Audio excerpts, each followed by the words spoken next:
Okay, start.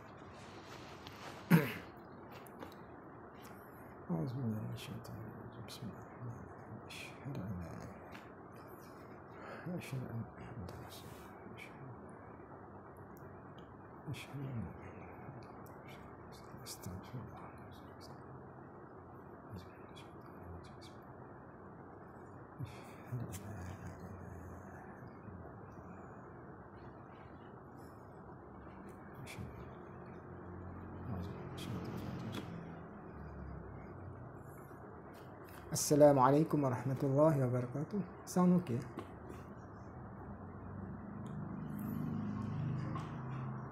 Sound okay kah?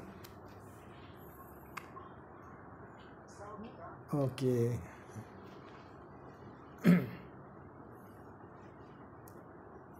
Assalamualaikum Erin.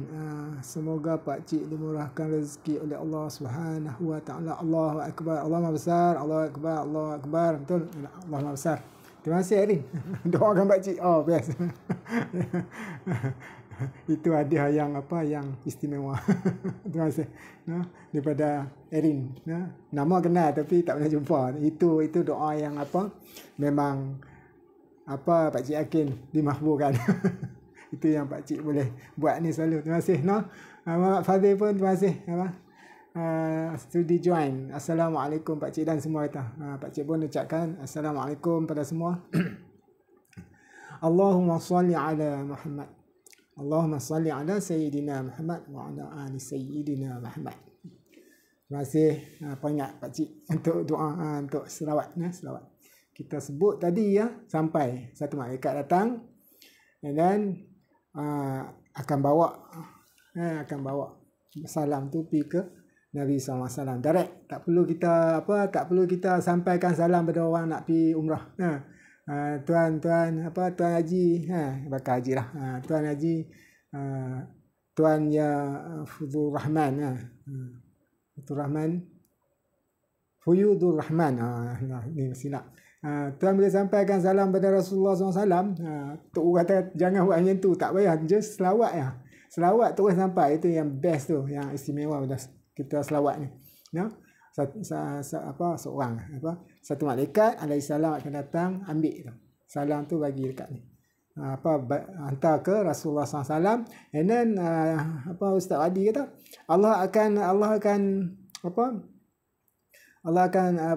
kembalikan roh Nabi SAW. Kita tak tahu roh alam ghaib kan, kita di mana tak tahulah. Tapi beliau kata, Ustaz Adi kata Allah akan hantar Allah akan lepas roh, lepas macam ni lah, pulangkan roh kan.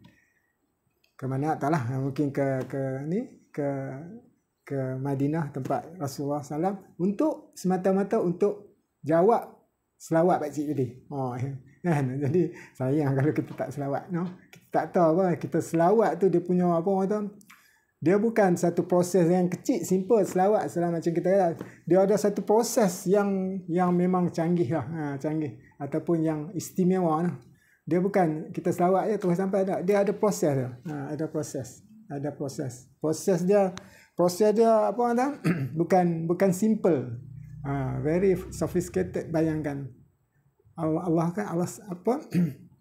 turunkan satu malaikat untuk sampaikan, bawa salam tu pergi ke Rasulullah SAW, ke sana ke sisi Rasulullah SAW, dan Allah pulangkan roh untuk jawab soalan kita tu. Selawat Allah. Itu Allah, kalau kita pikir selalu kita nak selawat. Tapi tu kan, kita nak selawat ni bukan sebab kita bagus ke kan, kita hebat lah, kita beriman lah, kita ni orang-orang hebat lah kan. Tak.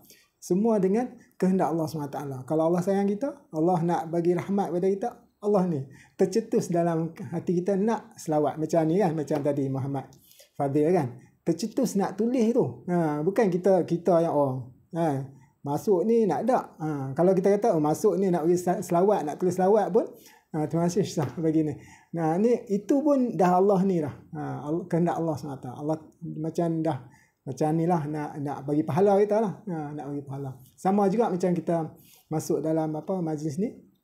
Semua bukan sebab kita banyak pahala ke, kita orang baik ke kan, kita apa yang banyak buat baiklah kan, yang menyebabkan kita boleh masuk. Bukan sebab usaha kita, bukan sebab kebaikan kita yang kita dapat masuk ni, sebenarnya sebab rahmat Allah SWT. Allah nak muliakan kita, Allah nak terima amalan kita bila kita dengar hadis. Nah, kita buat di sini hadis, dengar hadis, lepas tu Allah akan terima amalan kita. Bila kita dengar hadis dan kita amal apa yang Nabi SAW suruh buat, kita amalkan, Allah akan terima. Itu ulama beritahu lah. Tok Guru beritahu, Tok Guru Pakcik beritahu, orang yang masuk dalam majlis-majlis yang mengingati Allah dan kan selawat kepada Rasulullah SAW ni kan, dengar hadis-hadis contohnya kan, apa dengar bacaan Quran tu, adalah orang yang apa Allah nak bagi dua. Tok Guru kata Allah nak bagi dua. Satu, Allah nak muliakan seseorang tu. Allah nak muliakan seorang itu, dan Allah nak terima amalan dia. Dua perkara tu. Allah alam.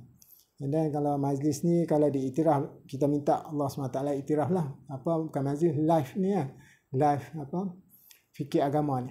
Fikir tentang Allah SWT, sahabat Rasulullah SAW kan. Nak dengar apa berita-berita yang disampaikan oleh Allah SWT, Nabi SAW. Kita harap live ni akan diiktiraf sebagai ni lah, majlis ilmu lah.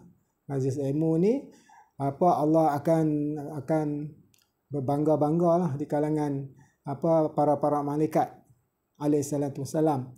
Beritahu, tengok ni hamba aku ni buat live ni untuk memperingati aku. Membanggakan dia, apa tunjuk apa bagi tahu ni hamba-hamba yang malaikat ni yang memang sangat taat lah.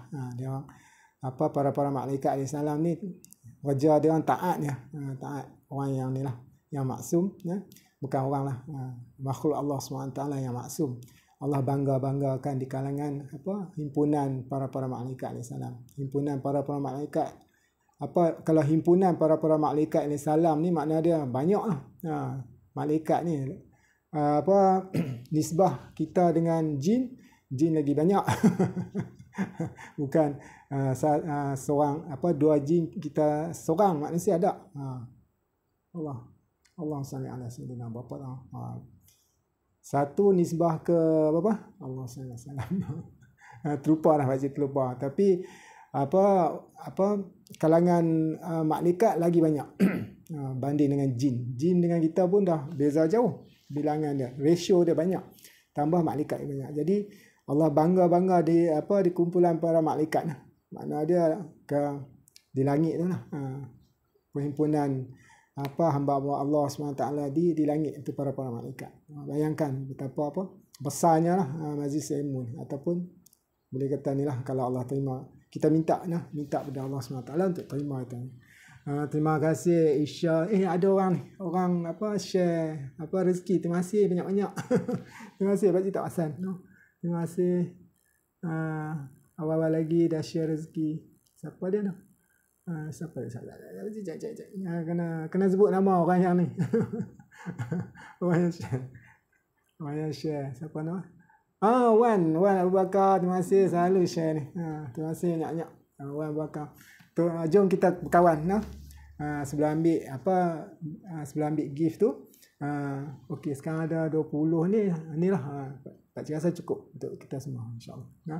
Jadi kita follow Wan Abu Bakar, Wans Abu Bakar. InsyaAllah kita memang follow Wans Abu Bakar.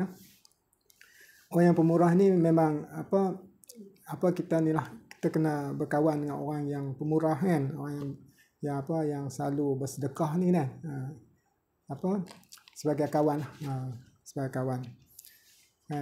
Memang dalam hadis pun kata kalau kita nak jadi kawan tu, dalam hadis ni, dalam keterangan ada kita kalau kita nak jadi kawan, kita cari kawan yang ni lah, kawan tu akan membawa impact pada kehidupan kita. Umpamanya kalau kita berkawan dengan orang yang jual minyak atar atau perfume, walaupun kita tak pakai perfume tu, kita dapat dia punya bau tu kan, dia bau. Ataupun kita ajar kelang perfume, kita akan dapat bau tu keluar macam kita pakai perfume kan. Itu memang kan. Pak Cik ajar dekat kelang kosmetik. Bila buat perfume masa pakcik, sebenarnya pakcik yang buat tu campuran tu. Tapi simple, tapi tak boleh beritahu. Tapi dia punya perfume. Dia berperfume, dia ada dia punya bahan. Lepas tu dia punya bahan dia akan ada campur dengan dengan satu liquid lagi untuk bagi dia naik dia punya bau. And then dia bagi tahan bau. Ada 2-3. Perfume ni senang je. Kalau orang yang jual perfume ni, dia punya campuran dia senang. Senang je. Tapi kalau pakcik buat, memang pakcik ni lah kalah orang perempuan lah bila jalan. Akan berbau. Bukan berbau, wangi. Kalau berbau orang kata ni kot, tak ni lah, berbau busuk dapat haruman dia. Sebab apa pakcik ni? Pakcik setia orang kata, ataupun buat campuran. Bau memang ni tak payah kita buat, dia bau kuat. Dan kalau kita kawan dengan orang yang ataupun kita pergi ke Kelang atau berkawan dengan orang yang kerja di Kelang ni, ataupun masuk Kelang Arang, walaupun tak kenal arang tu kan, tapi bau asap tu akan terbau. Jadi pentingnya kita berkawan. Jadi ramai-ramailah kalau pada orang yang bagi hadiah, bagi lagi, Allah, Masya Allah. Masya Allah. Terima kasih banyak-banyak ni Wan Abu Bakar. Yang kedua pun Wan Abu Bakar juga bagi, terima kasih. Rasyah, terima kasih. Siapa lagi ni? Entah, Assalamualaikum. Waalaikumsalam. Terima kasih join. Terima kasih. Entah join. Entah. Soalan entah dah pakcik jawab kan. Banyak soalan yang dijawab, yang ditanya sebelum ni. Harap-harap dah terjawab. Kalau tak terjawab boleh ulang balik. Mungkin terlepas terlepas insyaAllah. Okey, apa pun kita start bacaan ni, bacaan hadis tentang fadilat zikir. Auzubillahi minasyaitonirrajim. Bismillahirrahmanirrahim. Assalamualaikum warahmatullahi wabarakatuh. Nahmaduhu wa nusalli ala Rasulullah al-Karim. Amma ba'd. Bacaan hadis dari kitab Fadilah Amal oleh Syekhul Hadis Hazrat Maulana Muhammad Zakaria rahmatullah alaih. Fadilah zikir. Hadis yang ke-8. Hazrat Abu Hurairah dan Hazrat Abu Sa'id radhiyallahu anhum meriwayatkan bahawa mereka bersaksi bahawa sesungguhnya Rasulullah sallallahu alaihi wasallam bersabda,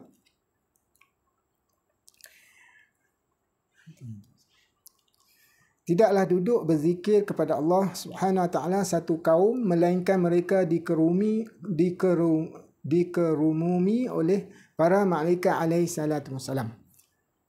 Diliputi dengan rahmat, diturunkan ke atas mereka ketenangan, dan Allah Subhanahu wa taala menyebut mereka di hadapan para malaikat yang berada di sisinya. Hadis riwayat Ibnu Abi Saibah dan lain-lain. Dalam satu hadis yang panjang yang diriwayatkan daripada Hazrat Abu Zar radhiyallahu anhu bahawa Rasulullah sallallahu alaihi wasallam bersabda, aku nasihatkan kamu hendaklah bertakwa kepada Allah Subhanahu wa taala, kerana bertakwa itu adalah tunggak bagi setiap amalan. Dan hendaklah kamu membaca Al-Quran dan berzikir kepada Allah Subhanahu wa taala, kerana dengan itu nama kamu akan disebut di langit dan menjadi nur untuk kamu di permukaan bumi. Hendaklah kamu banyakkan berdiam diri dan jangan bercakap melainkan perkara yang baik, kerana ini akan menjauhkan syaitan daripada kamu dan akan membantu kamu dalam urusan agama kamu. Hindarkan daripada banyak ketawa, kerana dengan banyak ketawa hati kamu akan mati dan nur daripada wajahmu akan lenyap. Teruskanlah jihad, kerana itulah kesolehan umatku. Hendaklah mengasihi orang miskin dan sentiasalah duduk bersama mereka. Lihatlah keadaan mereka yang lebih rendah daripada keadaanmu. Janganlah lihat keadaan mereka yang lebih tinggi daripadamu, kerana dengan itu kamu tidak akan mensyukuri rahmat yang Allah Subhanahu wa taala anugerahkan kepada kamu. Hendaklah mengukuhkan silaturahim dengan kaum kerabatmu, walaupun mereka memutuskan hubungan mereka dengan kaum kamu. hendaklah kamu memberitahu perkara yang hak kepada sesiapa saja walaupun dirasai pahit. Janganlah sekali-kali menghiraukan celaan daripada sesiapa pun dalam menjalankan urusan agama Allah Subhanahu wa taala. Lihatlah keaiban diri kamu sendiri dan jangan lihat keaiban orang lain. Apabila kamu sendiri mempunyai sesuatu keaiban, maka jangan kamu memarahi seseorang yang mempunyai keaiban yang sama. Wahai Abu Dzar, tidak ada kebijaksanaan yang melebihi perancangan yang baik. Sebaik-baik takwa ialah menjauhi segala perkara yang haram dan tidak ada kemuliaan yang setanding dengan akhlak yang baik. Hadis riwayat Ibnu Abi Shaybah, Ahmad, Muslim dan lain-lain. Keterangan sakinah ialah ketenangan dan ketenteraman atau rahmat yang khusus. Tentang penafsiran sakinah terdapat dalam beberapa pendapat yang telah kami iaitu penulis tulis dengan ringkas dalam kitab Fadilat Al-Quran. Imam Nawawi rahmatullahi alaih berkata, sakinah ialah sesuatu yang khusus yang meliputi ketenangan, ketenteraman, rahmat dan lain-lain yang turun bersama-sama para malaikat alaihi salatu wassalam. Allah Subhanahu wa taala berbangga di hadapan para malaikat alaihi salatu wassalam dengan perkara di atas. Pertama, kerana ketika Allah Subhanahu wa taala menjadikan Adam alaihi salam, para malaikat alaihi salatu wassalam pernah berkata bahawa manusia akan melakukan kerosakan di dunia, seperti yang dijelaskan dalam menghuraikan hadis yang pertama di atas. Kedua ialah kerana walaupun para malaikat alaihi salatu wassalam sentiasa beribadat, mengabdikan diri dan taat kepada Allah Subhanahu wa taala, tetapi dalam diri mereka tidak ada unsur yang mendorong mereka untuk melakukan kemaksiatan, sedangkan pada kejadian manusia diletakkan kedua-dua unsur iaitu ketaatan dan derhaka. Taat dan derhaka. Malah dilingkungi oleh perkara-perkara yang boleh membawa kepada kelalaian dan kemaksiatan. Keinginan nafsu, syahwat dan lain-lain menjadi sebahagian daripada manusia. Oleh itu, ibadat dan ketaatan yang dilakukan oleh manusia dalam keadaan yang sedemikian rupa dengan menghindarkan diri daripada segala bentuk kemaksiatan itu adalah lebih utama dan sememangnya patut dipuji dan dihargai. Disebut dalam sebuah hadis bahawa apabila Allah Subhanahu wa taala menjadikan syurga, dia telah memerintahkan Jibril alaihissalam supaya pergi melihat syurga dan datang kembali kepadanya. Setelah kembali daripada melihat syurga, malaikat alaihissalam berkata, malaikat itu ni Jibril alaihissalam kata, sebab apa Allah SWT memerintahkan Jibril alaihissalam supaya pergi melihat syurga dan datang kembali kepadanya. Setelah kembali daripada melihat syurga, malaikat itu inilah Jibril alaihissalam kata, ya Allah, demi kemuliaan-Mu, sesiapa mengetahui tentang syurga pasti akan berusaha untuk memasuki syurga, yakni kelazatan, kesenangan, kegembiraan, kemewahan dan beraneka berupa bentuk, rupa nikmat yang disediakan dalam syurga.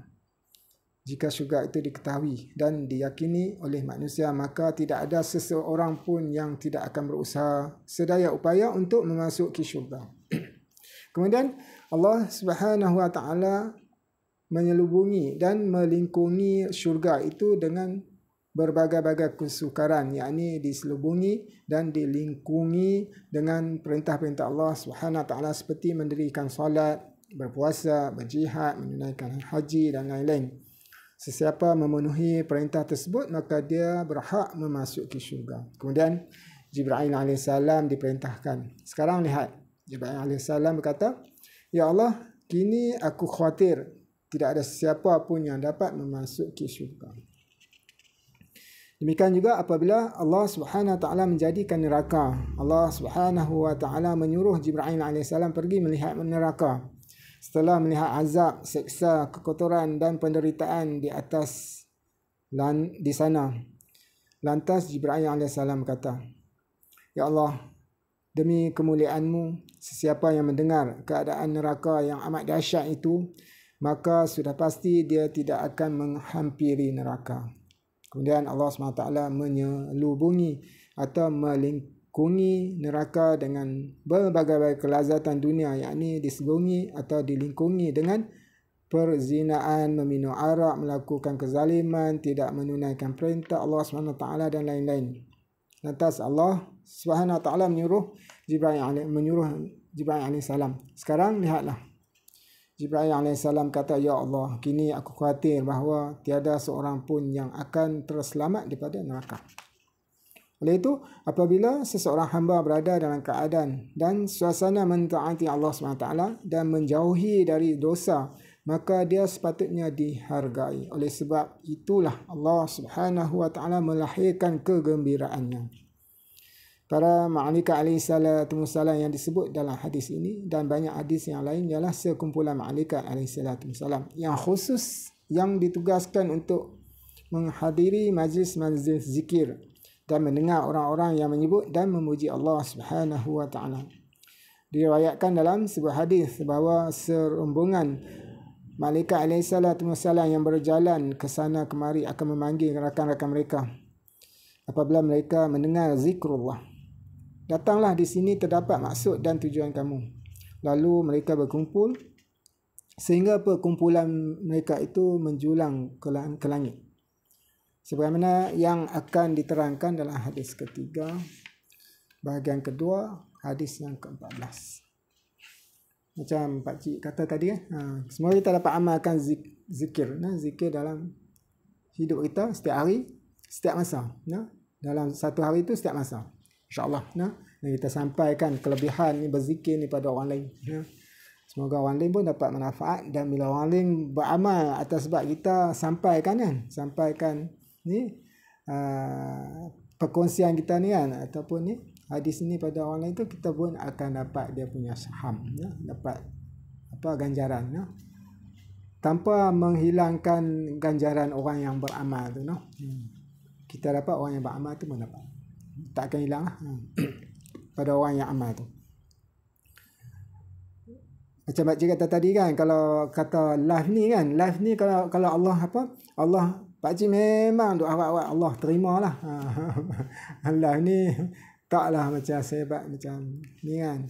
Ni. Tapi tak apalah kan, kita minta Allah Allah iktiraflah kita ni macam majlis ilmu lah, majlis ilmu, sebab kita mencerita tentang hadis, tentang pesanan Rasulullah SAW, ilmu yang kalau macam ilmu engineer semua dapat daripada ni kan, orang yang fikir, orang yang ni kan, yang yang cipta kan ilmu tu, orang yang fikir sendiri kan. Ini daripada Allah SWT sendiri kan, dan diceritakan kan, diterang ataupun dijelaskan lagi oleh Nabi SAW dalam hadis kan. Dalam hadis kita tahu kan, Nabi terangkan macam mana. Jadi ilmu daripada langit. Ilmu pada langit, maksud Pak Cik bukanlah di langit tu. Ilmu dari langit, ilmu dari dari Tuhan kita, daripada Allah SWT. Daripada Allah SWT, pencipta alam ni. Pencipta, bila dia mencipta ni, dia tahu segala-galanya. Setiap zarah ciptaan, setiap zarah tu Allah tahu. Bukan zarah lebih kecil daripada zarah kan. Allah tahu. Setiap ada di alam ni, Allah tahu dia punya ni. Dia punya segala rahsia-rahsia yang kita tak tahu. Kita tak tahu. Kita tak tahu. Jadi salah satu ilmu ni lah ilmu yang Nabi SAW sampaikan lah melalui hadis-hadis ni. Jadi kita harap Allah terimalah kita punya live ni sebagai majlis ilmu, majlis ilmu. Sebab bila Allah terima majlis kita sebagai majlis ilmu yang menyertai, yang join live ni, Allah akan dapat ganjaran besar lah. Ganjaran apa tau? Dari tak kenal dikenali. Maksud Pak Cik dikenali sebab Allah akan mention kepada kumpulan para malaikat. para malaikat Allah mention kan, Allah mention pada kumpulan malaikat. Sekumpulan para malaikat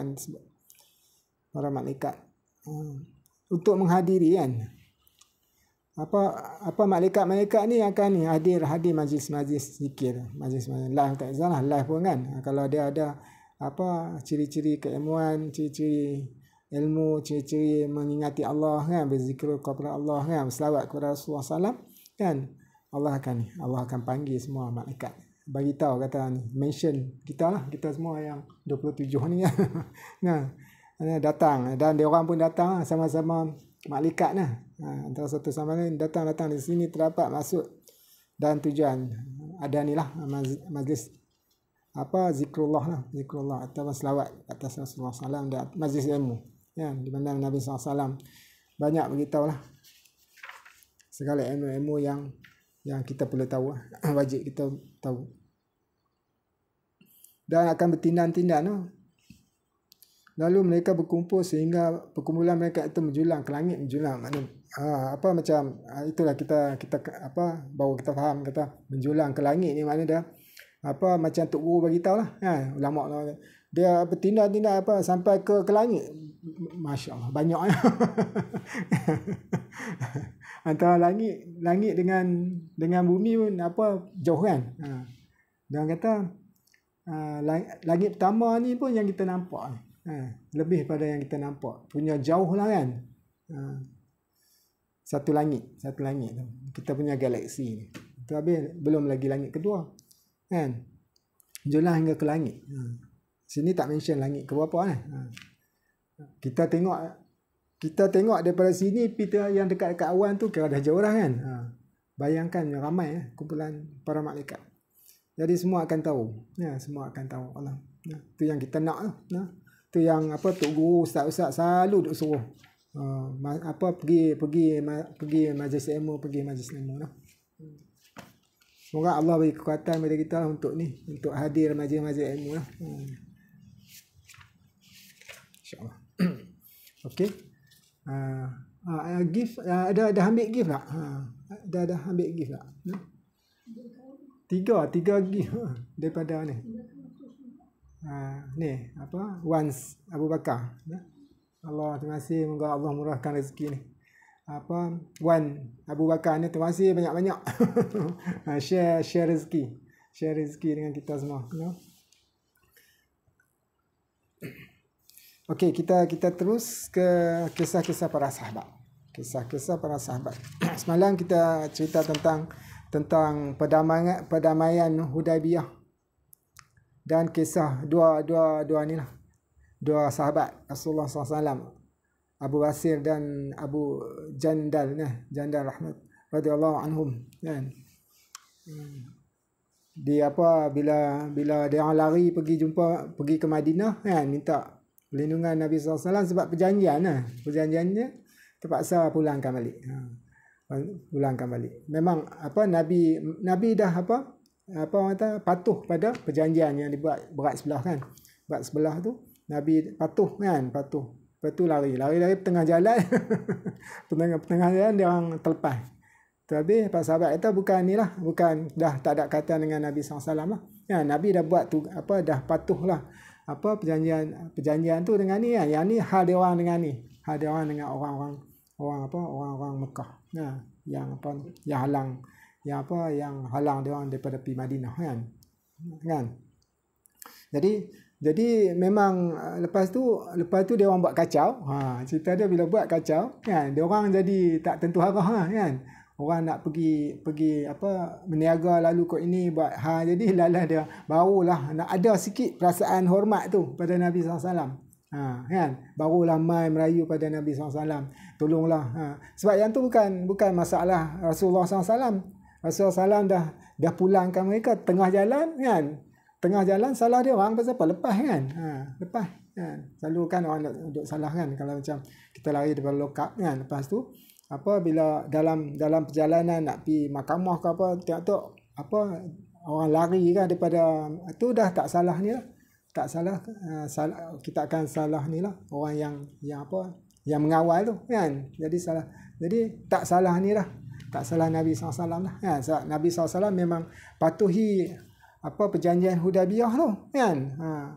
Memang Nabi SAW ni lah, itu kita kena ikut lah, kita kena ikut apa yang kita buat. Kita dah berjanji, jangan kita mungkiri. Yang tu kena mungkiri. Itu amanah. Itu adalah sifat para Rasul alaihissalatu wassalam. Satu, sifat amanah. Amanah. Lawan kepada khianat.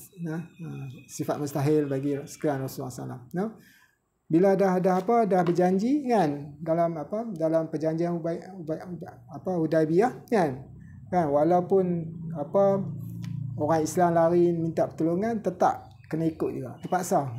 No choice. Tapi bila dah kembalikan, dah terlepas, dan kalau dia orang lari sebab kelalaian dengan sifat sombong. Orang yang sombong senang tips. Orang yang sombong kena buat macam tu. Tengok trik. Masa ada orang tawan tu, salah seorang kan, sahabat tu kan, nak bawa balik pergi Mekah, tengah jalan orang kafir ni, dia orang ni jenis sombong bongkak kan, ada pedang. Namanya pedang bagus lah, lawa. Orang yang kira terlampau sombong, yang bongkak, tunjuk main pinjam tak, lalah kena bunuh. Itu sifat bongkak merugikan tu, betul. Sifat masumuahnya tu memang merugikan di sini, lalah kena bunuh kan. Seorang lari pergi kat Rasulullah SAW. Rasulullah SAW tak boleh nak buat apa. Kalau dia damai pun dia akan serah juga, tapi dah hampa pergi lepas kan, hampa punya salah kan. Jadi dia orang buat kacau. Cerita ni memang ni lah, memang satu kelebihan bagi inilah. Asal Nabi pun suka kan, jadi macam tu lah kan. Itu salah satu bantuan Allah SWT kan. Tanpa mencacatkan amanah yang diberi oleh Nabi, yang terpaksa ikut perjanjian tu kan. Tapi kumpulan ni dia buat kacau. Tu Allah balas balik. Dulu dia orang sombong masa perjanjian Hudaibiyah kan. Suruh Nabi SAW utuskan ni untuk ni lah, Nabi dalam surat tu cerita yang lebih detail lah daripada ulama yang baca dengar, tulis Bismillahirrahmanirrahim. Dia orang tak mau sebut kan. Dia orang tak mau mengaku punya sombong masa perjanjian Hudaibiyah. Tapi Nabi kata tak apa, buang. Para sahabat geram tu lah kan. Dia orang berani lah anytime dia, tapi Allah dan Rasul tahu kan, ada hikmah perjanjian tu, menguntungkan. Dalam nampak menguntungkan. Orang Madinah orang Mekah yang masuk Islam kan, lari pergi Madinah, tapi kena pulangkan balik. Tak boleh. Tapi makin lama makin ramai orang masuk Islam berada di Madinah kan, sebab tak boleh nak keluar kan. Bilangan ni Madinah, orang Islam di Madinah makin tinggi, makin ramai. Sebab dah buat perjanjian itu kan. Yang tu hikmah lah, kita tak tahu. Kita duk rasa macam satu kerugian, tapi dia punya kesan dia, atau dia punya impact dia, makin lama orang Islam, orang Madinah, orang Mekah masuk Islam berada di situ. Jadi bilangan orang Islam makin bertambah. InsyaAllah. Okey, apa kita cerita tentang apa pula noh? Cerita ni memang famous juga lah. Yang ni famous juga lah. Yang ni famous. Tapi walaupun cerita dia sama, keislaman Hazrat Bilal radhiyallahu anhu, Bilal dan penderitaan beliau, yang ni semua orang tahu, tapi kita tengok keterangan daripada ulama dalam kitab ni lah. Ulama, cara penafsiran atau pengajaran panduan yang diberi daripada ni lah, yang kita dapat daripada cerita ni. Cerita sama semua orang tahu kan. Tak boleh nak petikaikan kan. Tak boleh petikai kan. Semua akui cerita ni. Tapi kita nak tengok tentang keterangan tu, kita nak tengok pendapat ataupun tafsiran cerita tu, ataupun apa yang penulis dapat daripada ni lah, apa yang kita boleh belajar daripada cerita ni lah. Yang tu cerita sama ya. Keislaman Hazrat Bilal radhiyallahu anhu dan penderitaan beliau. Hazrat Bilal radhiyallahu anhu ialah seorang sahabat yang masyhur dan yang sentiasa menjadi juru azan di Masjid Nabawi. Orang pertama yang melaungkan azan adalah Bilal. Orang yang pertama yang melaungkan azan di Masjid Madinah, juga di Masjidil Haram adalah Bilal. Bilal memang ni lah. memang beruntung lah. Memang beruntung. Kan? Pada mulanya beliau ialah seorang hamba kepada seorang kafir. Kemudian beliau telah memeluk Islam. Oleh sebab itu beliau telah disiksa dengan berbagai-bagai cara. Umayyah bin Khalaf yang merupakan musuh Islam yang ketat akan membaringkan beliau secara terlentang di atas pasir, dan pasir yang panas membakar pada waktu tengah hari semasa musim panas.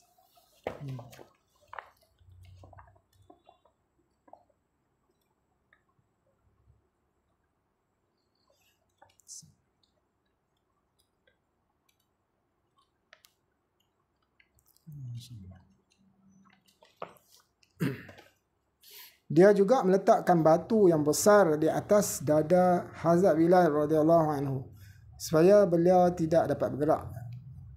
Dia berkata, matilah kamu dalam keadaan ini. Jika kamu mahu hidup, tinggalkan Islam. Namun dalam keadaan itu pun Hazrat Bilal radhiyallahu anhu masih berkata ahad, yakni Tuhan yang layak disembah hanyalah satu. Pada malam hari beliau diikat dengan rantai dan disebat dengan cemeti.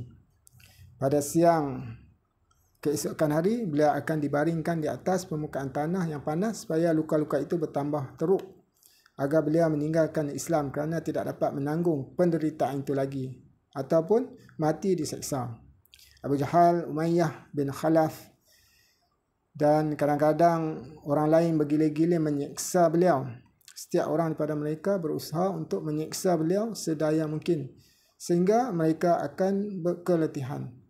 Hazrat Abu Bakar radhiyallahu anhu melihat Hazrat Bilal radhiyallahu anhu dalam keadaan demikian, maka beliau membeli dan membebaskan Hazrat Bilal radhiyallahu anhu.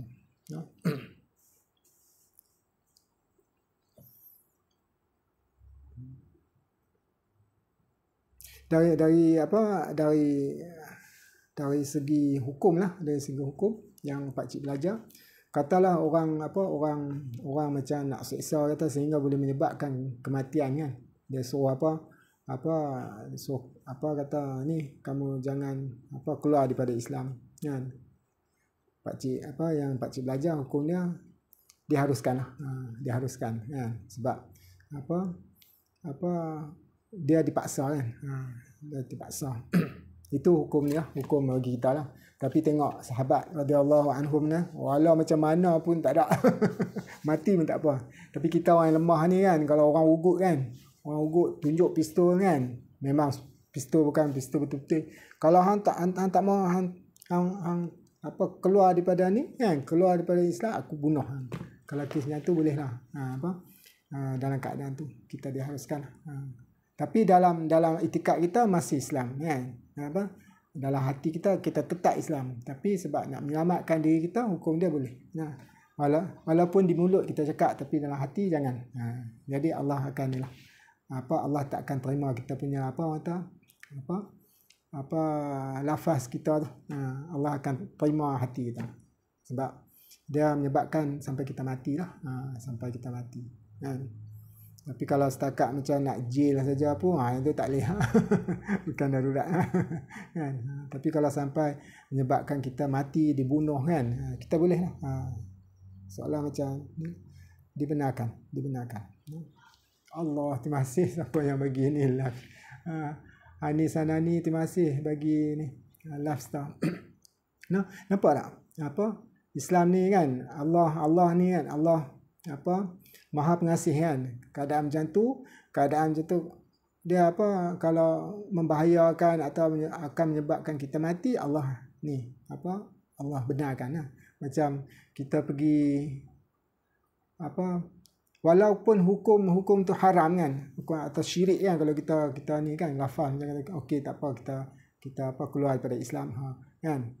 Kalau orang paksa kan, atau orang paksa kalau tidak aku bunuh, boleh kita ni apa dibenarkan untuk menyelamat, syaratnya itu darurah lah panggil, untuk selamatkan diri kita. Contoh macam kita pergi satu tempat memang apa gurun kan, gurun tak ada makan langsung, apa pokok kayu tak ada, apa tak ada kan tak ada apa pun, kita dan kita nampak seekor babi kan, seekor babi. Jadi boleh apa dibenarkan kan, sekadar ni lah untuk ni lah, untuk hidup ya, boleh dibenarkan makan. Dalam kes tu dibenarkan, haruslah. itu menunjukkan apa pengasihnya Allah SWT kan, pengasihnya Allah SWT. Satu lagi tadi Pakcik ada belajar dalam ni kan, Pakcik nak share beberapa ni lah pelajaran yang Pakcik ni lah belajar tadi. Macam apa kita buat taubat nasuha kan, taubat nasuha.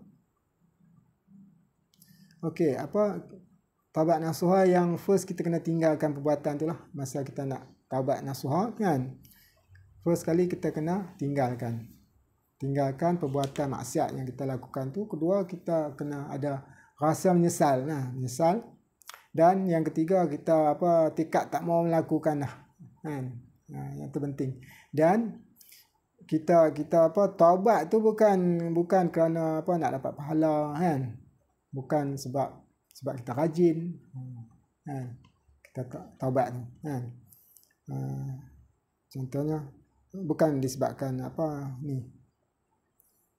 kita semata-mata kita taubat tu kerana nak dapat redha Allah SWT.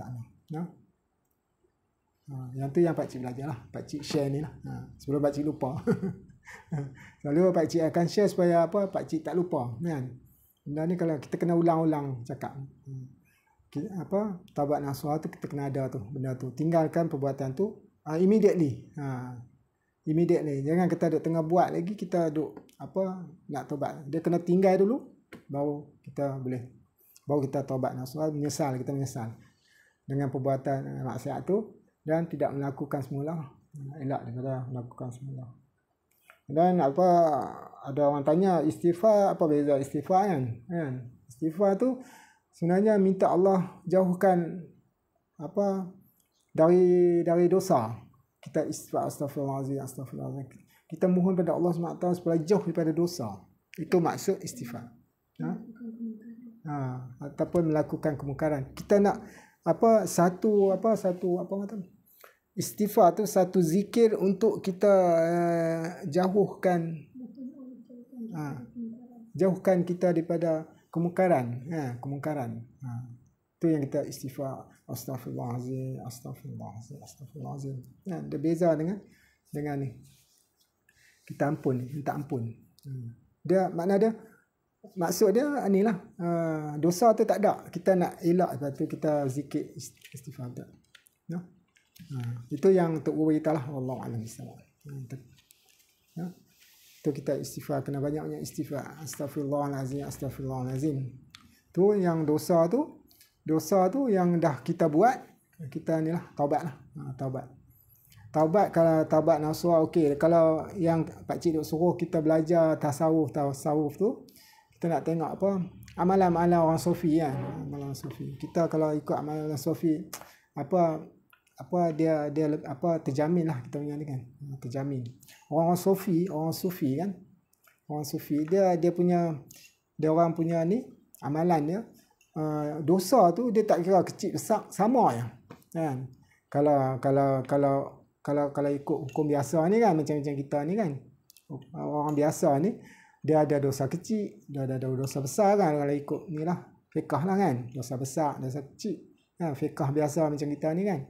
Kita tahu dosa besar tu apa, bunuh, berzina kan, apa, minum arak kan. Tapi bagi orang sufi yang apa, kita apa, salah satu ilmu yang kita perlu belajar kan, iaitu tasawuf kan, amalan-amalan sufi tu apa, orang sufi dia tak anggap apa dosa macam, dia tak ada istilah dosa besar, dosa kecil. Bagi dia kalau dosa besar, kalau dosa kecil pun kira dosa ya. Kan, dosa itu yang kita kena ni lah kan. Kita kena apa, sampai ke tahap tu lah kalau boleh kalau boleh kan, pelan-pelan lah. Tu habis. And then apa makna dia, kalau kita mempunyai dosa, kita kena taubat. Makna dia kalau orang sufi kalau katalah dia buat dosa, dia lihat apa, seorang wanita kan, yang tak apa, tutup aurat, itu dah dosa kan, dosa mata kan, dia akan taubat. Bagi dia orang, dia akan taubat nasuha. Taubat nasuha untuk inilah apa cara dia tinggalkan perbuatan tu, dia cuba tak akan tengok kan. Cuba contohnya macam tengok aurat perempuan kan, tak pakai tudung kan, jadi dia akan cuba bila pergi mana-mana dia akan tunduk kan, tunduk, ataupun apa, menyesal tengok kan, tak seronok dapat tengok tak seronok. Apa orang kata diskaun, ada setengah cakap ni diskaun, tak ada perasaan tu, menyesal Allah aku tertengok apa melakukan, tak akan tengok lah, tak akan apa melakukan perkara tu semula. Ini Pak Cik cerita tentang orang sufi lah, orang sufi, bukan orang biasa lah, orang biasa. Jadi apa contohnya, macam apa, ulama yang Pak Cik kenal ya, ulama yang Pak Cik kenal, Pak Cik kenal memang ulama lah. Dia datang ke Malaysia, dia pakai purdah. Dia pakai purdah. Ini betulnya. Betul. Dia pakai purdah. Wali lah juga, dia pakai purdah. Bukan macam ni lah, nak tutup, bukan orang akan kata macam perempuan tak, dia tutup sebab dia tak sanggup tengok. Dia kata orang dia sampai di Penang kan, dia turun apa, lapangan kapal terbang di Bayi Lepas kan, dia pakai tudung ni sebab dia tak boleh apa, dia takut apa ni, dia orang punya standard tinggi tengok perempuan tak pakai tudung pun dia orang dah ini kan, sebab tak pernah tengok macam tu. Jadi pakai ni purdah, nak pergi masjid pakai purdah, dia masuk tu. Habis dia kata apa tau, dia kata orang-orang Penang hebat dia kata. Dia kata kalau saya tak tahu, dia kata itu sifat tawaduk. Kalau saya ingat habis rosak iman saya, dia kata. Dia kata kira apa, boleh apa, dia kata dalam keadaan sekeliling kan, kadang-kadang kan orang pakai ni kan, pakai seluar pendek, perempuan pakai seluar, dia apa, dia kata dia respect betul. Dia respect kita dah tengok selalu jadi biasa lah kan, tak akan rasa apa kan. Tapi macam dia tak pernah tengok, di tempat dia apa, dia banyak di masjid, fikir tentang agama, macam mana nak ni kan, usaha fikir macam ni lah. Dia datang memang dia kata dia respect tu orang Penang. Orang Islam Penang lah. Dia kata kalau aku tak tahu, habis aku. Habis amalan aku semua, dia kata. Tu pakai purdah. Kira masuk dalam kereta tak tengok mana lah. Tunduk macam tu lah. Hebatnya orang ulama. Allah. Nah, kalau kita tengok ni tengok orang bukan Islam pakai skirt, tak ada apa kan, sebab selalu duk tengok kan, dia jadi biasa. Tapi orang yang tak biasa tengok, tak boleh. Dia kata tak boleh. Jadi orang-orang sufi macam ni, kalau dia tertengok dia akan taubat. And then istighfar ni, itu yang ada istighfar ni kan, istighfar dengan taubat. Istighfar ni kita minta kepada Allah SWT jauhkan daripada maksiat. Maksiat.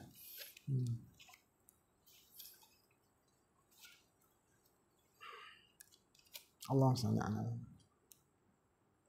Satu lagi yang pakcik belajar, pakcik dapat daripada ni, kita macam solat ni kan, kita solat dia kena juga macam ni, macam tadi kita taubat nak dapat redha Allah SWT, nak bagi Allah suka. Kita buat solat ni pun sebab nak dapat keredaan Allah, nak bagi dapat keredaan Allah. Kita solat ni bukan kerana nafsu, kan, bukan kerana nafsu. Apa Tok Guru beritahu, kan, apa bukan kerana nafsu, bukan kerana apa, bukan kerana riak nak tunjuk-tunjuk. Nanti kita tahu lah kan, sifat-sifat masmuah semua tu lah, nak menunjuk lah apa kan. Satu lagi disebabkan nafsu. Nafsu ni, nafsu yang dikatakan nafsu ni macam ni lah, macam apa, macam malas kan, tu nafsu lah, malas. Perbuatan-perbuatan yang membawa kita kepada keburukan, malas, ataupun suka mengata orang kan, suka apa, beli orang, itu nafsu tu. Yang syahwat ni lain, syahwat ke arah seks kan, ke arah seks, syahwat. Jadi nafsu, and then nafsu ni tu orang kata kalau kita solat kena rajin tak boleh. Sebab kalau apa, yang tu pun nafsu, rajin tu pun nafsu. Nafsu macam makan kan, apa, suka makan, makan berlebihan tu pun nafsu. Jadi kalau kita solat kena rajin tak boleh. Sebab dia, masa tu dia rajin nak semayang, tak boleh. Dia kena, sebab kita solat ni sebab apa, nak dapat keredaan Allah, nak apa, ikut perintah Allah, sebab Allah suruh ni kata, bukan sebab rajin. Kalau tak rajin, sebab apa, kalau kita semayang kerana rajin, bila malas kita tak semayang. Jadi macam tu lah. Jadi itulah apa kata, kalau apa, kita solat ni kerana perintah Allah SWT. Kerana contohnya macam babi, sebab kita tak makan, ada yang kata sebab ada kuman dalam babi tu, kita makan memudaratkan, bukan, tak boleh. Bukan sebab tu. Kita tak boleh makan babi sebab perintah Allah SWT. Contohnya Nabi Adam AS, Tok Hawa kita kan, makan buah kuldi tu kan, padahal buahnya kan, Allah buah kan, macam buah apple, haram pula. kan, bukan benda datang mudarat, tapi bila Allah perintah jangan makan, kita tak mau makan, kita tak akan makan kan, haram bagi kita makan masa itulah kan, sebab perintah Allah SWT. Walaupun buah tu adalah satu makanan yang boleh bagi apa kata, tak boleh bagi mudarat ataupun bagi kebaikan kan, tapi kalau Allah perintah jangan makan, janganlah makan kan. Yang tu yang pakcik belajar lah, kita share, bukan ni share tadi. Dalam bab apa, fardu ain, tasawuf. Sebab ada orang tanya, tasawuf ni apa kan? Tasawuf ni adalah ni lah, kita belajar amalan-amalan orang-orang sufi lah, untuk mendekatkan, untuk apa kata, bagaimana kita nak dapat apa Allah suka amalan tu. Kalau macam semayang tu, macam biasa kita semayang tu, dah kita tahu lah semayang, tapi kita nak dapat kualiti semayang tu. Kualiti nak tingkatkan apa kualiti tu. Bila kita semayang tu bukan sekadar kita nak apa lepas tanggungjawab kita sebagai hamba Allah kan, itu pun dah kira okey dah kalau ikut hukum fiqh kan. Kalau kita dah semayang 5 waktu kan, ikut apa rukun-rukun dia kan, ikut rukun apa perkara-perkara yang sah, ambil wuduk kan, apa satu lagi, bila kita dah mengetahui sifat-sifat Allah, sifat-sifat 20 tu memang diterima oleh Allah SWT. Habislah tanggungjawab kita dah tak berdosa. Kita menjalankan tanggungjawab kita sebagai apa, hamba Allah SWT kan, hamba Allah SWT. Tapi bila kita belajar tasawuf ni, kita nak apa, bukan sekadar semayang untuk lepas saja tanggungjawab kan, lepas tanggungjawab, tapi kita nak bagi Allah suka lagi. Macam mana apa amalan-amalan yang lebih apa kata, boleh membuat kita buat apa Allah lebih suka kan, lebih suka.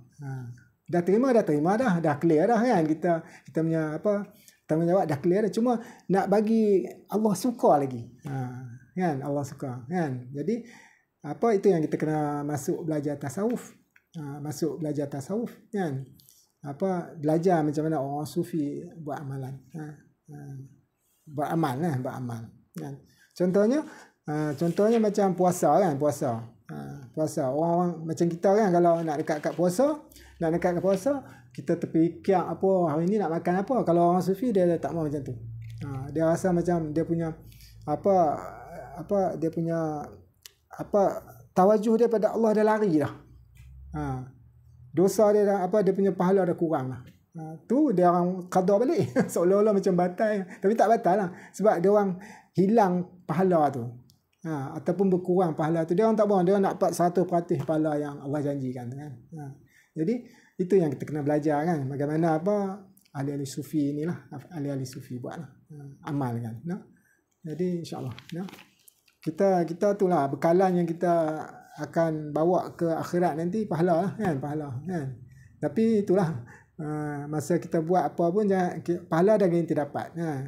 Pahala dah garanti dapat, tapi kita buat segala amalan ni kerana nak dapat keredaan Allah. Dan kita yakinlah kan, bila Allah terima amalan-amalan tu pasti garanti dapat pahala dah. Yang tu kita tak perlu bimbang. Yang penting kita punya niat pertama tu untuk dapat keredaan. Tu taubat nasuha, taubat kerana nak redha Allah SWT. Bukan sebab takut. Kita taubat nasuha ni sebab kita takut takut azab neraka tu. Ataupun kita taubat ni sebab kita nak masuk syurga kan. Syurga. Tapi sebenarnya kita taubat nasuha tu nak dapat keredaan Allah, nak dapat keredaan Allah lah. InsyaAllah. Yang tu share Pak Cik tadi lah.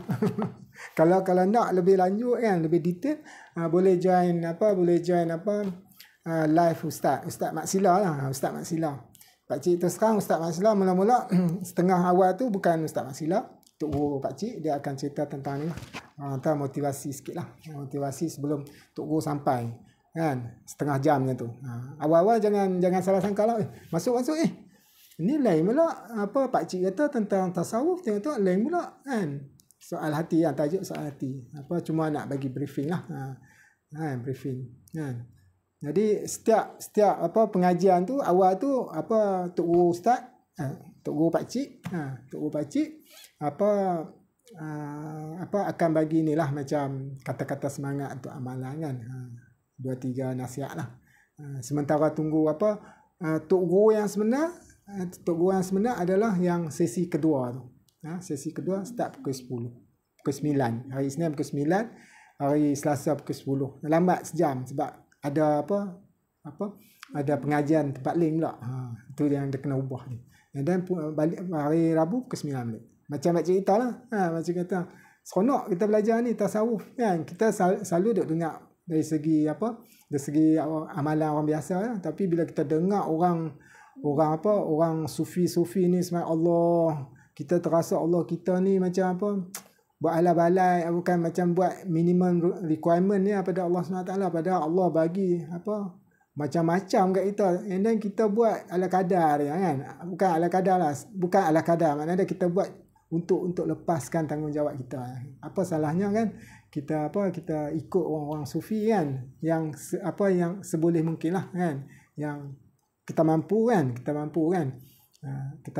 untuk kita bagi lebih sikit pada Allah SWT kan. Allah Maha Penyayang, Maha Pengasih kan.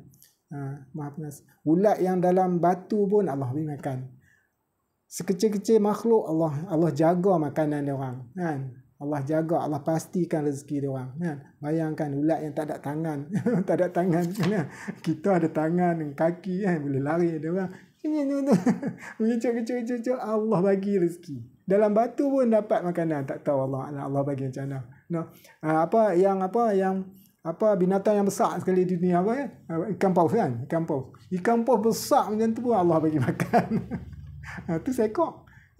Pak Cik dengar ikan paus makan apa tau, bukan makan ikan besar-besar, ikan kecil-kecil.